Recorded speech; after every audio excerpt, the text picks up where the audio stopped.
Hello, അമ്മ മനസ്സിൻ്റെ പുതിയൊരു എപ്പിസോഡിലേക്ക് എല്ലാവർക്കും സ്വാഗതം. ചാനൽ ആദ്യമായിട്ട് കാണുന്നവരാണെങ്കിൽ ഒന്ന് സബ്സ്ക്രൈബ് ചെയ്തിട്ട് ലൈക്ക് ചെയ്യണേ. അങ്ങനെ ചന്ദ്രിക ആ സ്ഥാപനത്തിലുള്ള ബാക്കിയുള്ള 5 പേരോടായിട്ട് പറയുകയാണ്, നമ്മൾ ജോലി ചെയ്യാൻ വേണ്ടിയിട്ട് തടയാൻ വേണ്ടിയിട്ടാണ് മേഘ നമ്മുടെ സ്ഥാപനത്തിലുള്ള എല്ലാവരെയും ജോലിയിൽ നിന്നും പിരിച്ചു കൊണ്ടുപോയത്. നമ്മുടെ ജോലി അവിടെ നിന്നു പോകുന്നതാണ് അവൾ കരുതിയിരിക്കുന്നത്. പക്ഷെ അത് നമ്മൾ ഇല്ലാതാക്കണം. നമുക്ക് മുന്നിൽ വെറും 20 നാളുകൾ മാത്രമേ ഉള്ളൂ. പക്ഷേ ജോലി ചെയ്യുന്ന ദിവസങ്ങൾ അതിലും കുറവാണ്. അതുകൊണ്ട് തന്നെ 20 ദിവസവും രാപ്പകലില്ലാതെ ജോലി ചെയ്യുകയാണെങ്കിൽ നമുക്ക് 20 ദിവസം കൊണ്ട് തന്നെ ഈ ഓർഡർ പൂർത്തീകരിക്കാൻ സാധിക്കും. അതിന് നിങ്ങളെല്ലാവരും ഒത്തൊരുമയോടെ നിന്നിട്ട് എൻ്റെ കൂടെ നിൽക്കണം. അത് കേട്ടതും എല്ലാവരും ചന്ദ്രികയെ സഹതാപത്തോടെ നോക്കുകയാണ്. അപ്പോൾ ചന്ദ്രിക അവരോടായിട്ട് പറയുന്നുണ്ട്, നമ്മൾ വിചാരിച്ചതുപോലെ 20 ദിവസം കൊണ്ട് ഈ ഒരു വർക്ക് പൂർത്തീകരിക്കാൻ പറ്റുവാണെങ്കിൽ ഞാൻ നിങ്ങളോട് പറഞ്ഞതിനേക്കാളും 2 മടങ്ങ് അധിക ശമ്പളം നിങ്ങൾക്ക് തരാം. അപ്പോൾ അതിൽ കുറച്ചൊരു സീനിയറായ ചേച്ചി പറയുന്നുണ്ട്, ഞങ്ങൾ ശമ്പളത്തിന് വേണ്ടി ജോലി ചെയ്യുന്നതല്ല മാഡം, ഞങ്ങൾ മഹേന്ദ്രൻ സാറിനോടുള്ള ആ ഒരു കടപ്പാട് കൊണ്ടാണ് ഈ ഒരു ജോലി ചെയ്യുന്നത്. അതുകൊണ്ടാണ് മേഘ മാഡം വിളിച്ചിട്ടും ഞങ്ങൾ ആ കമ്പനിയിലേക്ക് പോവാതിരുന്നത്. അത് കേട്ടതും സിദ്ധാർത്ഥിൻ്റെയും ലക്ഷ്മിയുടെയും അതുപോലെ തന്നെ മഹേന്ദ്രൻ്റെയൊക്കെ മുഖത്ത് ഒത്തിരി സന്തോഷം നിറയുന്നുണ്ടായിരുന്നു. അപ്പോൾ ആ ചേച്ചി പറയുന്നുണ്ട്, അവസാനം വരെയും ഞങ്ങൾ ഈ കമ്പനിയിൽ തന്നെ ജോലി ചെയ്യും. ഇനിയൊരു പക്ഷേ നിങ്ങൾ ശമ്പളം തന്നില്ലെങ്കിലും ഞങ്ങൾ ഇവിടെ തന്നെ ഉണ്ടാവും. അത് കേട്ടതും ചന്ദ്രികയ്ക്ക് പറഞ്ഞറിയിക്കാനാവാത്ത സന്തോഷം തോന്നുകയാണ്. തൻ്റെ അച്ഛനോടുള്ള സ്നേഹവും ബഹുമാനവുമാണ് അവർ പ്രകടിപ്പിക്കുന്നത്. അപ്പോൾ ആ ചേച്ചി പറയുന്നുണ്ട്, നിങ്ങൾ പറഞ്ഞതുപോലെ തന്നെ 20 ദിവസങ്ങൾ കൊണ്ട് നമുക്ക് ഈ ജോലി മുഴുവനായിട്ട് ചെയ്തു തീർക്കാം. നിങ്ങൾ സമാധാനത്തോടെ ഇരിക്കൂ. അപ്പോൾ വേറൊരു ചേച്ചിയും കൂടെ പറയാണ്, അതേ മോളെ, ഞങ്ങളെല്ലാവരും നിങ്ങൾക്കൊപ്പം തന്നെ ഉണ്ടാവും. അത് കേട്ടതും ചന്ദ്രികയുടെ കണ്ണ് നിറയാണ്. നമുക്ക് ഇപ്പം തന്നെ ജോലി ആരംഭിക്കാം മാഡം, ആ ചേച്ചി പറയുകയാണ്. അപ്പോൾ മഹേന്ദ്രൻ ചന്ദ്രികയോട് പറയുന്നുണ്ട്, കണ്ടില്ലേ ചന്ദ്രിക, ഈ 5 പേര് 500 പേർക്ക് സമമാണ്. നന്നായിട്ട് അധ്വാനിക്കുന്ന 5 പേരുണ്ടെങ്കിൽ 500 പേർക്ക് സമമാണ്. നീ ധൈര്യമായിട്ട് ജോലി ചെയ്യാൻ ആരംഭിച്ചോളൂ. അച്ഛൻ്റെ കൂടെ ആ ഒരു സപ്പോർട്ട് കിട്ടിയപ്പോൾ ചന്ദ്രിക സന്തോഷത്തോടെ പറയുന്നുണ്ട്, ശരി അച്ഛാ, തുടങ്ങാം. അങ്ങനെ ഒന്നുകൂടി ദൈവത്തിനെ പ്രാർത്ഥിച്ചതിന് ശേഷം അവർ വർക്ക് ആരംഭിക്കുകയാണ്. ചന്ദ്രിക ഒരു ഭാഗത്ത് നിന്ന് ആ ചേച്ചിമാർക്ക് ഓരോ ഡിസൈൻസും കാര്യങ്ങളൊക്കെ പറഞ്ഞു കൊടുക്കുകയാണ്. അതുപോലെ മറ്റൊരു ഭാഗത്ത് നിന്നിട്ട് സിദ്ധാർത്ഥും മറ്റുള്ള ആളുകൾക്ക് ഓരോ കാര്യങ്ങളൊക്കെ പറഞ്ഞു കൊടുക്കുന്നുണ്ട്. ഒരു കളർ മെറ്റീരിയൽ എടുത്തു കഴിഞ്ഞാൽ എല്ലാവരും അതിൻ്റെ ഡിഫറെൻറ്റ് സൈസ് വെച്ചിട്ട് തയ്ച്ചുകൊണ്ടിരിക്കുകയാണ്. മഹേന്ദ്രനാണെങ്കിലും ലക്ഷ്മി ആണെങ്കിലും എല്ലാവരും ഓട്ടപ്പാച്ചിലും തിരക്കുമാണ്. സിദ്ധുവും കോർഡിനേറ്റ് ചെയ്തുകൊണ്ട് അവർക്കൊപ്പം തന്നെയുണ്ട്. അങ്ങനെ ഉച്ചയാവുന്ന സമയത്തും ഭക്ഷണത്തിൻ്റെ നേരത്തിനൊക്കെ സിദ്ധു തന്നെയാണ് മുൻകൈ എടുത്തിട്ട് എല്ലാവരെയും ഭക്ഷണം കഴിക്കാൻ ഒരുമിച്ച് വിളിക്കുകയും സ്റ്റാഫുകൾക്കൊപ്പം തന്നെ ഇരുന്നിട്ടാണ് മഹേന്ദ്രനും ലക്ഷ്മിയും ചന്ദ്രികയും ഒക്കെ ഭക്ഷണം കഴിക്കുന്നത്. എല്ലാവർക്കും സിദ്ധുവാണ് വിളമ്പി കൊടുക്കുന്നത്. എല്ലാവരും കഴിച്ചതിന് ശേഷമാണ് സിദ്ധു ഭക്ഷണം കഴിക്കാനിരിക്കുന്നത്. അതിനുശേഷം സിദ്ധുവിന് ചന്ദ്രികയാണ് ഭക്ഷണം വിളമ്പി കൊടുക്കുന്നത്. അപ്പോൾ സിദ്ധു സന്തോഷത്തോടു കൂടിയാണ് കഴിക്കുന്നത്. ചന്ദ്രികയാണെങ്കിൽ അരികെ തന്നെ നിന്നിട്ട് ഓരോന്നോരോന്നായിട്ട് വിളമ്പി കൊടുക്കുന്നുണ്ട്. പിന്നെ അവർ തമ്മിലുള്ള കുറച്ചൊരു പ്രണയ രംഗങ്ങളൊക്കെയാണ് കാണിക്കുന്നത്. കാരണം സിദ്ധു ആഗ്രഹിച്ചതുപോലെ ഒരു ഭാര്യയുടെ സ്ഥാനത്ത് നിന്നിട്ടെന്ന പോലെയാണ് ചന്ദ്രിക ഓരോ കാര്യങ്ങളും ചെയ്യുന്നത്. ചന്ദ്രികയും പ്രണയത്തോടു കൂടിയാണ് സിദ്ധുവിനെ നോക്കുന്നത്. സിദ്ധുവിന് ഭക്ഷണം തൊണ്ടയിൽ കുടുങ്ങിയ സമയത്ത് ചന്ദ്രിക വെള്ളമൊക്കെ എടുത്തു കൊടുക്കുകയാണ്. അവന് സ്നേഹത്തോടെയാണ് അത് വാങ്ങിക്കുന്നത്. അങ്ങനെ കുറച്ചു നേരത്തിന് ശേഷം വീണ്ടും അവരവരുടെ ജോലിയിലൊക്കെ ഏർപ്പെടുകയാണ്. ആ സമയത്താണ് ചന്ദ്രിക ഏറ്റെടുത്തിട്ടുണ്ടായിരുന്ന ആ ഒരു വർക്കിൻ്റെ ഓണർ അങ്ങോട്ടേക്ക് വന്നിട്ടുണ്ടായിരുന്നത്. അദ്ദേഹത്തെ കണ്ടതും ചന്ദ്രിക ക്ഷണിച്ച് അകത്തേക്ക് വിളിക്കുകയാണ്. മഹേന്ദ്രൻ്റെ ലക്ഷ്മിയുടെ അടുത്തേക്ക് കൂട്ടിക്കൊണ്ട് വന്നിട്ട് ചന്ദ്രിക അവർക്ക് പരിചയപ്പെടുത്തി കൊടുക്കുകയാണ്. അമ്മ, അച്ഛാ, ഇദ്ദേഹമാണ് രാമചന്ദ്രൻ സാർ, ആ ടെക്സ്റ്റൈലിൻ്റെ ഓണർ.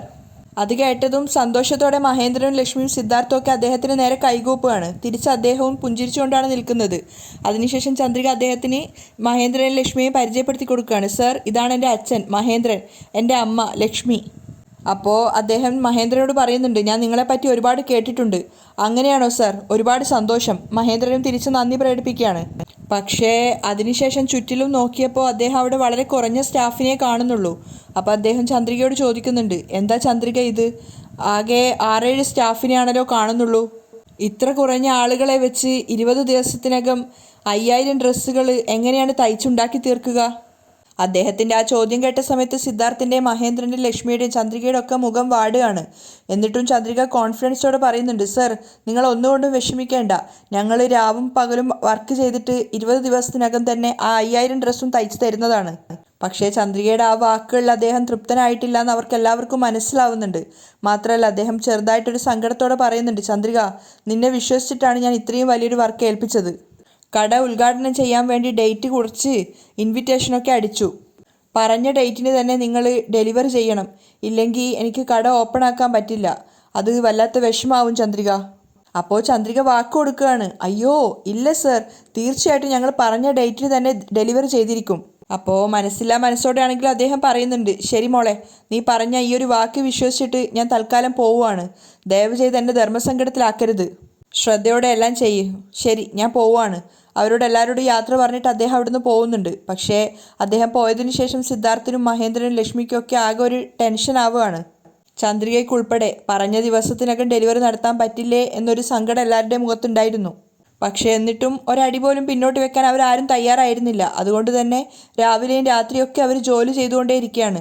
സിദ്ധാർത്ഥാണെങ്കിൽ കോർഡിനേറ്റ് ചെയ്തുകൊണ്ട് ചായയുടെ സമയത്ത് ചായയും അങ്ങനെ ഭക്ഷണങ്ങളൊക്കെ അവർക്ക് നേരത്തെ എത്തിച്ചു കൊടുക്കുന്നുണ്ടായിരുന്നു. മഹേന്ദ്രനും ലക്ഷ്മിയും ഒക്കെ ചന്ദ്രികയ്ക്കൊപ്പം തന്നെ നിന്നിട്ട് ഒരുപോലെ വർക്ക് ചെയ്യുകയാണ്. അങ്ങനെ അന്നത്തെ രാത്രിയും അവർ ഏകദേശം ഉറക്കം വരുന്നത് വരെ എല്ലാവരും ജോലി ചെയ്തതിന് ശേഷം പിറ്റേന്ന് പുലർച്ചെ തന്നെ അവർ വീണ്ടും ആരംഭിക്കുകയാണ്. കട്ട് ചെയ്യുന്ന ജോലിയൊക്കെ സിദ്ധുവും മഹേന്ദ്രനെ ഏറ്റെടുത്ത സമയത്ത് സ്റ്റിച്ചിങ്ങിൻ്റെ ബാക്കിയുള്ള കാര്യങ്ങളൊക്കെ ലക്ഷ്മിയും ചന്ദ്രികയും ബാക്കിയുള്ള അവിടെയുള്ള 5 സ്റ്റാഫുകളും കൂടി ചെയ്യുകയാണ്. അതുപോലെ തന്നെ മെറ്റീരിയൽ ഓർഡർ വരുന്ന സമയത്ത് അതൊക്കെ സിദ്ധാർത്ഥാണ് കൊണ്ടുവെക്കുന്നത്. വർക്ക് സംബന്ധമായിട്ടല്ലാതെ അവരാരും തന്നെ മറ്റുള്ള കാര്യങ്ങളൊന്നും സംസാരിക്കുന്നുണ്ടായിരുന്നില്ല. എല്ലാവരും സ്പീഡപ്പായിട്ട് വർക്ക് ചെയ്യുന്ന തിരക്കിലാണ്.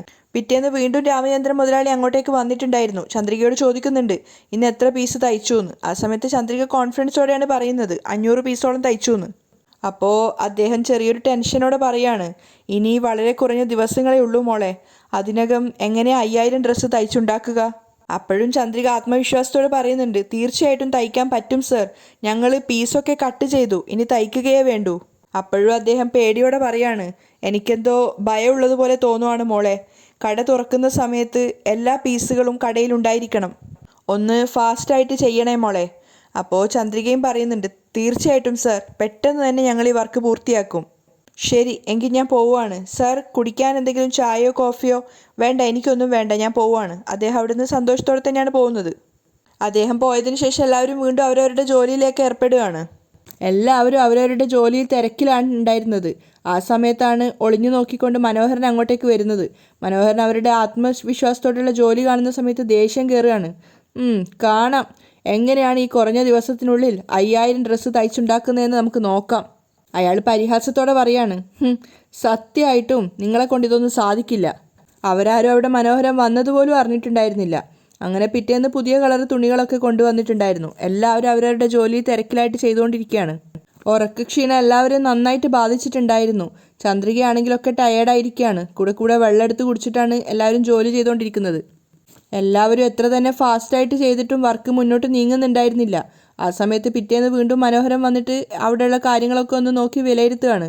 എന്നിട്ട് അയാൾ തന്നെ സ്വയം പറയുന്നുണ്ട്, എത്ര തന്നെ ആത്മാർത്ഥതയോടെ ജോലി ചെയ്താലും 5000 തുണിയൊന്നും നിങ്ങളെ കൊണ്ട് തയ്ക്കാൻ സാധിക്കില്ല. എല്ലാവരും ടയേർഡ് ആവുന്നുണ്ടായിരുന്നു ദിവസം കഴിയും തോറും.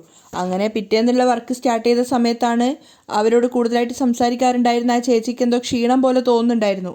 തലകറങ്ങുന്നൊക്കെ പോലെ തോന്നുകയാണ്. കാരണം ഒരുപാട് ദിവസമായിട്ട് ഉറങ്ങാത്തത് കൊണ്ട് തന്നെ ആ ക്ഷീണം ബാധിച്ചിട്ടുണ്ടായിരുന്നു. അങ്ങനെ കുറച്ച് സമയത്തിന് ശേഷം അവർ തലകറങ്ങി അവിടെ നിലത്ത് വീഴുകയാണ്. എല്ലാവരും ഓടിച്ചെന്നിട്ട് പോയിട്ട് ആ ചേച്ചിയെ പിടിച്ച് എഴുന്നേൽപ്പിക്കുകയാണ്. പക്ഷെ ആ ചേച്ചിക്ക് ബോധം ഉണ്ടായിരുന്നില്ല. അങ്ങനെ വെള്ളം എടുത്തുകൊണ്ട് വന്നിട്ട് ചേച്ചിയുടെ മുഖത്ത് തളിച്ചപ്പോഴാണ് ചേച്ചിക്ക് ബോധം വരുന്നത്. അപ്പോൾ ചേച്ചിയോട് ചന്ദ്രിക പറയുന്നുണ്ട് ഹോസ്പിറ്റലിലേക്ക് പോവാന്ന്. അപ്പോൾ ചേച്ചി പറയുന്നുണ്ട്, കുഴപ്പമൊന്നുമില്ല, ചെറുതായിട്ട് ബോധം പോയിന്നേ ഉള്ളൂ. അപ്പോൾ ചന്ദ്രിക സങ്കടത്തോടെ പറയുന്നുണ്ട്, നിങ്ങൾ വേണമെങ്കിൽ വീട്ടിൽ പോയി റെസ്റ്റ് എടുത്തിട്ട് പിന്നീട് വന്നാൽ മതി ചേച്ചി, നിങ്ങളെ കാണുമ്പോൾ തന്നെ നല്ല ടയേർഡാണ്. അപ്പോൾ ആ ചേച്ചിയും പറയുന്നുണ്ട്, വേണ്ട മോളെ, ഞാനിവിടെ നിന്നോളാം, ജോലി ആരംഭിച്ചിട്ട് 10 ദിവസമായി, ഇനിയൊരു 10 ദിവസം കൂടിയല്ലേ, നമ്മൾ കഷ്ടപ്പെട്ട് നിന്നിട്ട് ഈ ജോലി ഒന്ന് തീർത്തിട്ടുണ്ടെങ്കിൽ നമുക്ക് ഈ മുഴുവനായിട്ട് ഈ വർക്ക് കിട്ടുമല്ലോ. അത് കേട്ട സമയത്ത് ലക്ഷ്മിയും മഹേന്ദ്രനും സിദ്ധുവൊക്കെ പരസ്പരം മുഖത്തോട് മുഖം നോക്കുകയാണ്. കാരണം അവരുടെ ആ ഒരു ആത്മാർത്ഥത കാണുന്ന സമയത്ത് ചന്ദ്രികയും സങ്കടത്തോടെ പറയുന്നുണ്ട്, ഒരുപാട് നന്ദിയുണ്ട് ചേച്ചി, അങ്ങനെയാണെങ്കിൽ കുറച്ചു നേരം നിങ്ങൾ റെസ്റ്റ് എടുത്തതിന് ശേഷം ജോലി ചെയ്താൽ മതി. ശരി. അങ്ങനെ അവരെല്ലാവരും കൂടി ആ ചേച്ചിയെ പിടിച്ചിട്ട് ഒരു ഓഫീസ് റൂമിൽ കൊണ്ടുപോയി കുറച്ചു നേരം റെസ്റ്റ് എടുക്കാൻ വേണ്ടി കിടത്തുകയാണ്. അങ്ങനെ പിറ്റേന്ന് വർക്ക് സ്റ്റാർട്ട് ചെയ്ത സമയത്ത് പുതിയ മെറ്റീരിയലൊക്കെ ആയിട്ട് മഹേന്ദ്രൻ അങ്ങോട്ടേക്ക് വരികയാണ്. ആ സമയത്ത് മനോഹരം വീണ്ടും വന്നിട്ട് ജനലിൽ കൂടെ ഒളിഞ്ഞു നോക്കുന്നുണ്ട്. കഷ്ടപ്പെട്ട് ജോലി ചെയ്തിട്ടും 1000 എണ്ണം പോലും തികഞ്ഞു എന്ന് തോന്നുന്നില്ല. ഇവരെ കൊണ്ട് എന്തായാലും എല്ലാ തുണികളും തയ്ക്കാൻ വേണ്ടി സാധിക്കില്ല. മെറ്റീരിയൽ എടുത്തുകൊണ്ട് അകത്ത് വെക്കുന്ന തിരക്കിലാണ് മഹേന്ദ്രൻ. ആ സമയത്താണ് പെട്ടെന്ന് അദ്ദേഹത്തിന് നെഞ്ചുവേദന വരുന്നത്. പ്രതീക്ഷിക്കാതെ ഒരുപാട് ഉറക്കമൊഴിഞ്ഞതുകൊണ്ടും അതുപോലെ തന്നെ വർക്കിൻ്റെ ആ ഒരു ഫ്രസ്ട്രേഷനും ടെൻഷനും ഒക്കെ കൊണ്ടാണ് അദ്ദേഹത്തിന് നെഞ്ചുവേദന വന്നിട്ടുണ്ടായിരുന്നത്. പെട്ടെന്ന് കയ്യിലിരിക്കുന്ന തുണിയൊക്കെ നിലത്ത് വീണ് അദ്ദേഹം അവിടെ നിലത്തിരിക്കുകയാണ്.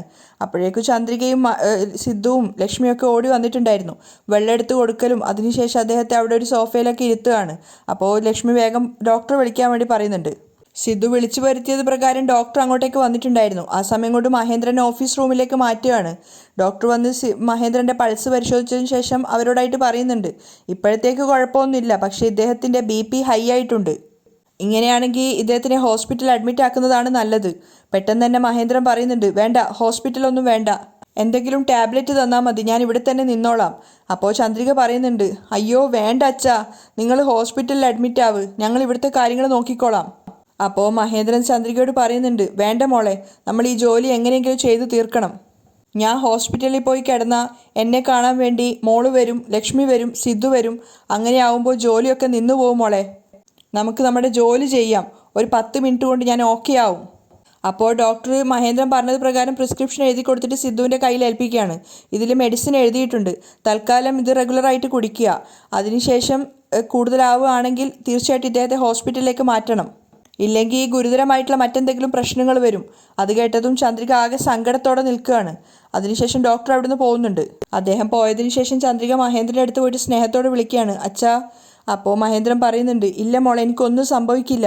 നിങ്ങൾ ഇവിടെ നിന്നിട്ട് സമയം കളയാതെ എല്ലാവരും പോയിട്ട് അവരവരുടെ ജോലി ചെയ്യൂ. എനിക്കൊരു 10 മിനിറ്റ് തന്നാൽ മതി, ഞാൻ ഓക്കെ ആയിട്ട് വന്നോളാം. അങ്ങനെ മനസ്സോടെ ചന്ദ്രിക തിരിച്ച് വർക്കിലേക്ക് പോവുകയാണ്. പിന്നാലെ തന്നെ സിദ്ധുവിനോടും പോകാൻ പറയുന്നുണ്ട്. ലക്ഷ്മി ചോദിക്കുന്നുണ്ട്, ഞാനിവിടെ നിൽക്കണമെന്ന്. അപ്പോൾ മഹേന്ദ്രൻ പറയുന്നുണ്ട്, വേണ്ട, നീയും പൊയ്ക്കോന്ന്. എല്ലാവരും അവരവരുടെ ജോലിയിലേക്ക് തിരിച്ചു പോവുകയാണ്. ആ സമയത്ത് മഹേന്ദ്രൻ മാത്രം തനിച്ചായിട്ടുണ്ടായിരുന്നു അവിടെ. അവിടെയാണ് ഇന്നത്തെ എപ്പിസോഡ് വൈൻഡപ്പ് ചെയ്യുന്നത്.